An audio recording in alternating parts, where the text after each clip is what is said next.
But be very careful with the strategy. And this is why. One, you can't do this on people who are too hurt and too traumatized and who have a history of being in these types of one-sided, horrible power dynamics and type of abusive relationships. You can't do this to people like that. They're too battered, they're too beaten, and they're not going to react with pleasure and with wanting more. It's really not going to happen, and it might turn them off and push you away. And most importantly, don't do this too early.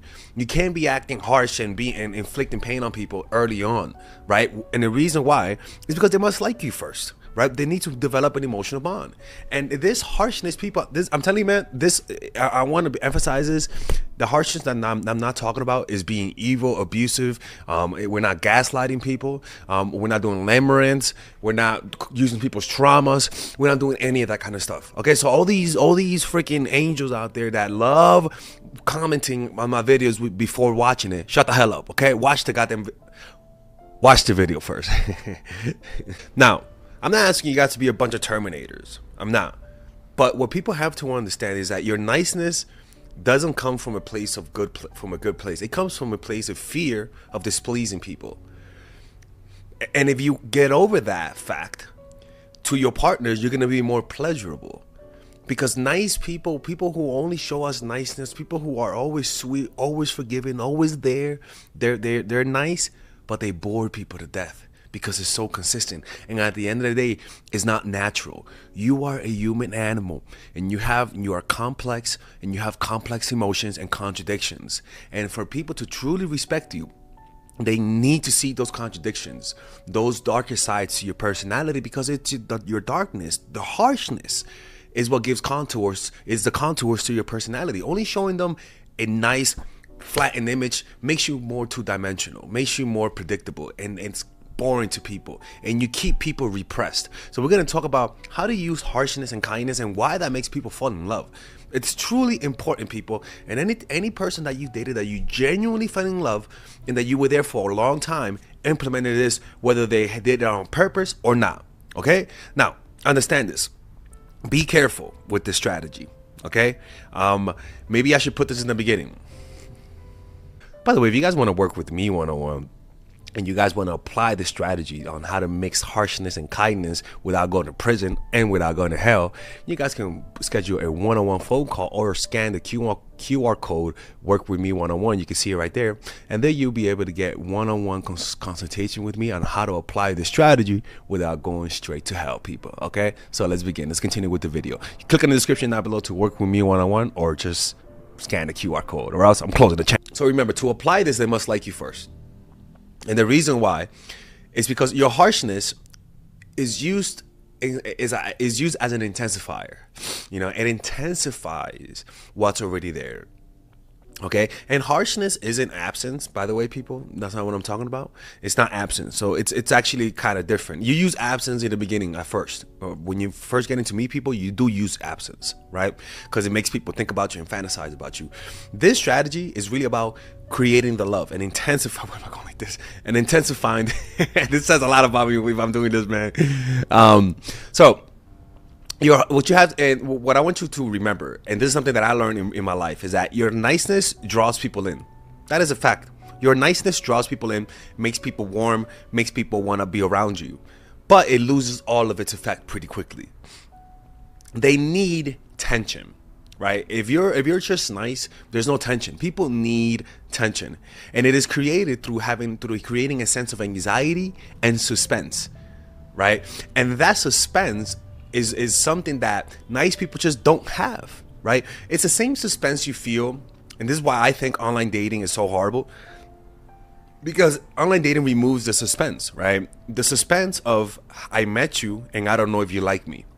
I met you and I don't know if you're into me. I have to wait a few weeks to find that out. I suppose with online, it's much quicker. So there's no tension. There's anxiety, but there's no tension. And that's why relationships that you meet through online, it isn't just the fact that you don't know them, you don't know their history, but it's also there's a different quality when you go through that tension of finding out whether or not they like you. Like, there is a different quality, and that's why tension here is so important. You guys can use that analogy of dating as an analogy that you need the tension. And just niceness destroys it all, right? So you must create it. Your niceness comes from a fear of displeasing. Get over that fear and it'll bring you great power to please. Why? Because people will forgive your harshness. That's what nice people don't understand. People will forgive your niceness.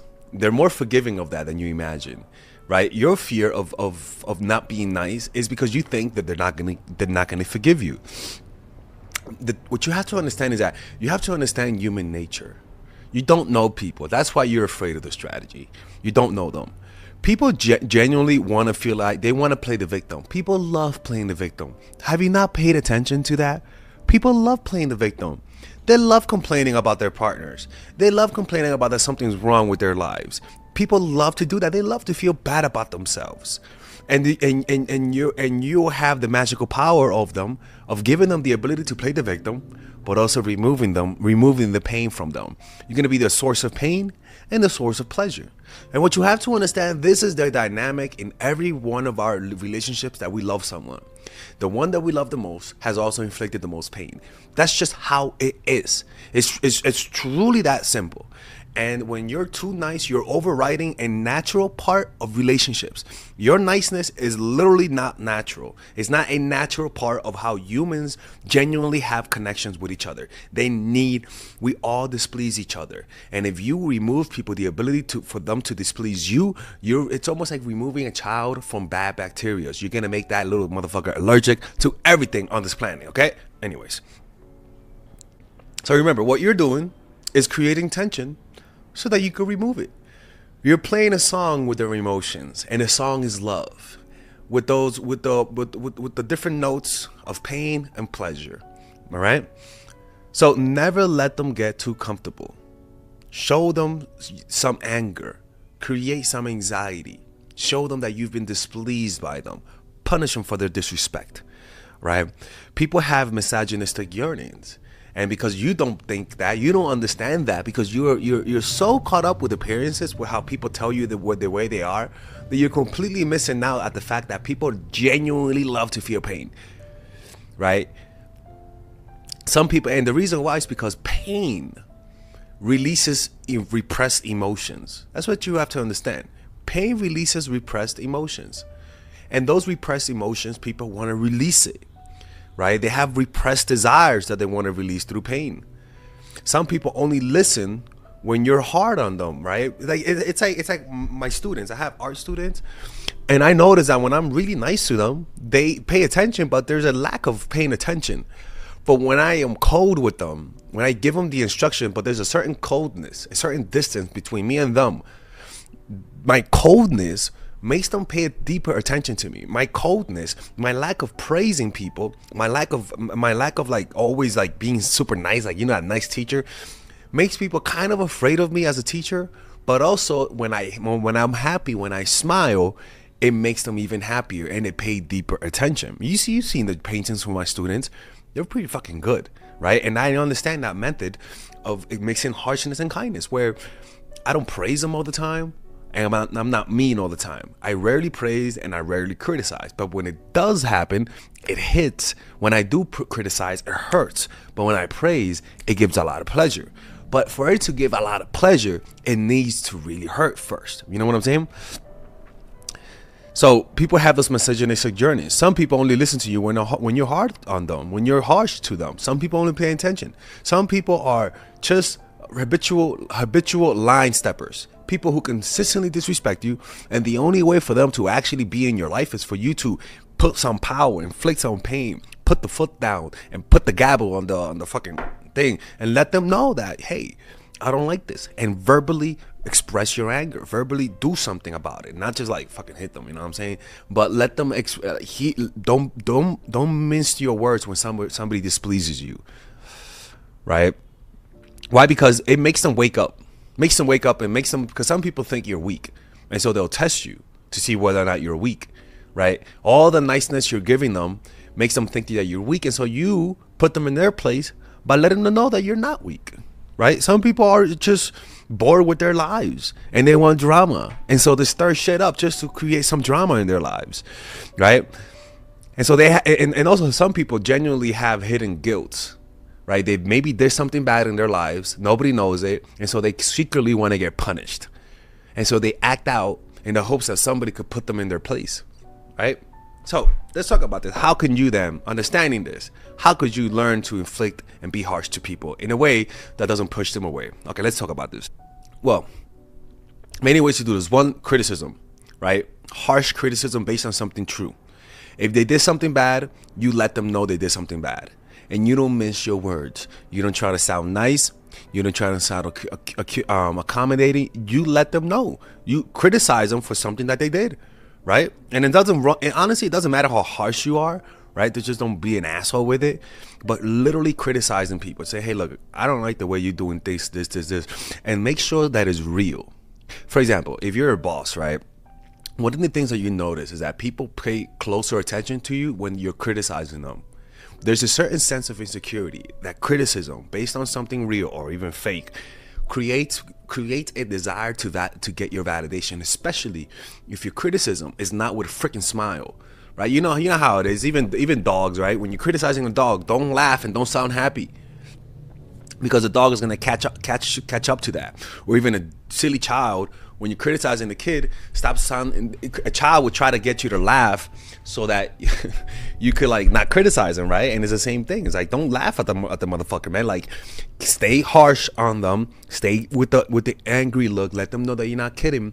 And what that will do is that it'll create a desire to get your validation. It's just that simple.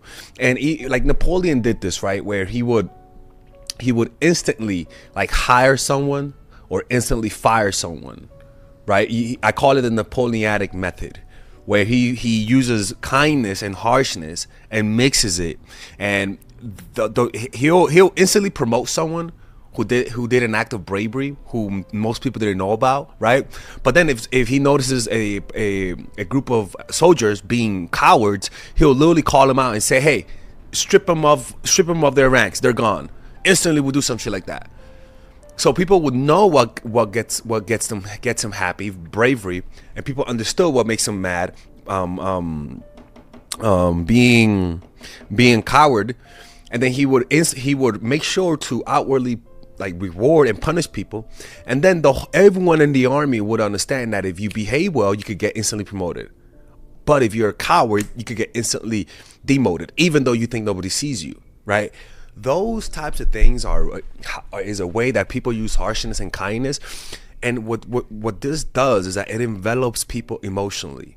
It intensifies whatever emotion people have for you when you learn to mix pain and pleasure. It just intensifies it. And like I always talk about, this works. There's a difference between pulling away and this, right? The difference is this: you use pulling away when you're first getting to meet people. You don't criticize them. When you're meeting people, you don't criticize them because you have no space to do that. So you just pull away. You speak with your actions.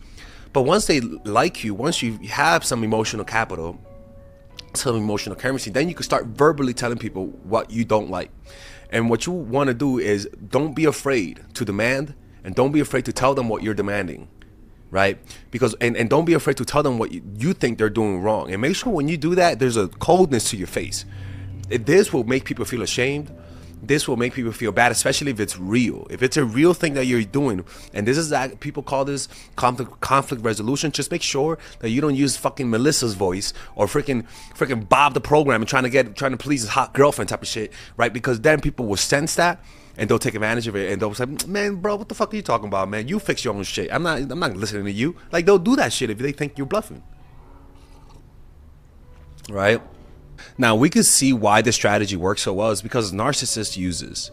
Narcissists, they love gaslighting people. They act like you did something wrong when in reality you didn't. And what you'll notice is that it does work. It does engage your emotions, you know? Like, it does make you like them more. And the problem with that is that it's being hijacked by someone who's taking advantage of a real part of human nature. And that's, these emotions are there to allow you to go through conflict with someone and not break up with them. It makes you long for them whenever you do something wrong. And so the harshness is really a counterbalancing system. The reaction to harshness with wanting to please them is a healthy thing. But the problem is that some people just take advantage of it. You know, they know that if they guilt you, if they do something wrong, but then act like you're the one that did something wrong, it does work. It really does work. Because you're just a human. You're not, you know, this is a vulnerability we all have, you know, and as long as you're not gaslighting people, as long as you're using the harshness only in reaction to people's inconsistencies, to people's BS, right? Because sometimes you are required to be harsh. Sometimes you are required to lay the law down when they're fucking up. Like, you have to do that sometimes. And if you don't do that because you're shy, you're scared, you don't know how they're gonna react to it, well then you're short-circuiting an important part of people falling in love with you. And that's, there needs to be some harshness. There needs to be. Because in that harshness is when people soften up. It's when people want to get more of your validation. It's when they want to impress you after they did something wrong, right? So you can see how, even though I am telling you a strategy that narcissists use, I'm also telling you how to use it and be responsible with it, because it is a power that's used. This could be used also to, like I said, to get loyalty from your employees, right?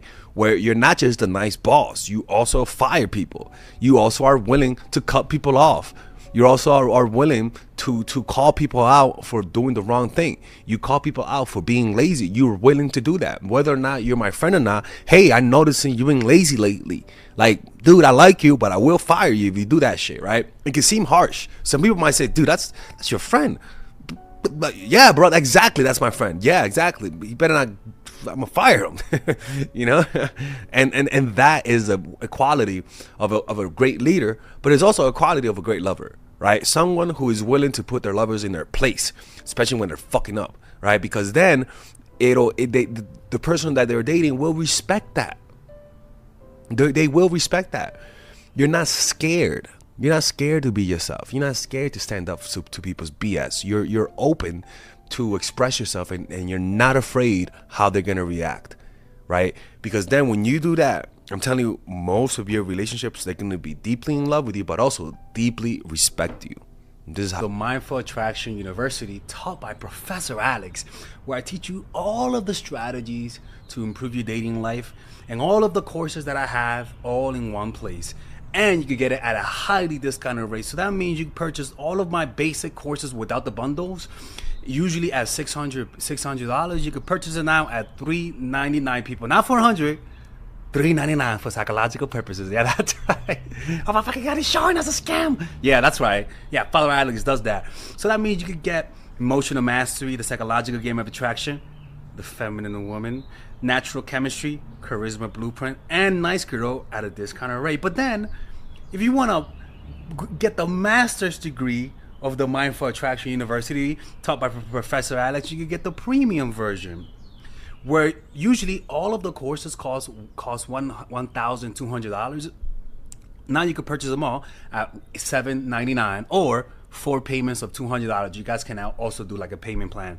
Feminine Woman, Emotional Mastery, the whole shebang with all of the bonuses at one lower price, people. And with that, honestly, this is the type of thing that I know that if you guys get, it'll fix your dating life in ways you guys cannot imagine.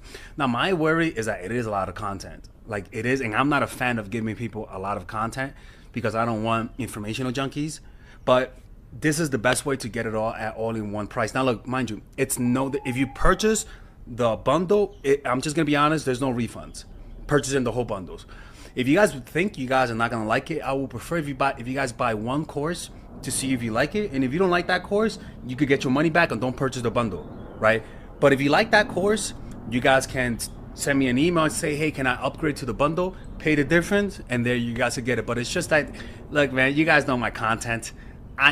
If you like one course, you like it all, right? So that's the only caveat. But I know damn well, if you purchase it, your dating life will never be the same. Okay. Now, for those who purchase the courses but want to add to the bundle, you guys can message me and maybe we could come up with a price so that you guys can get it while being able to not have to pay all the crazy prices. Okay.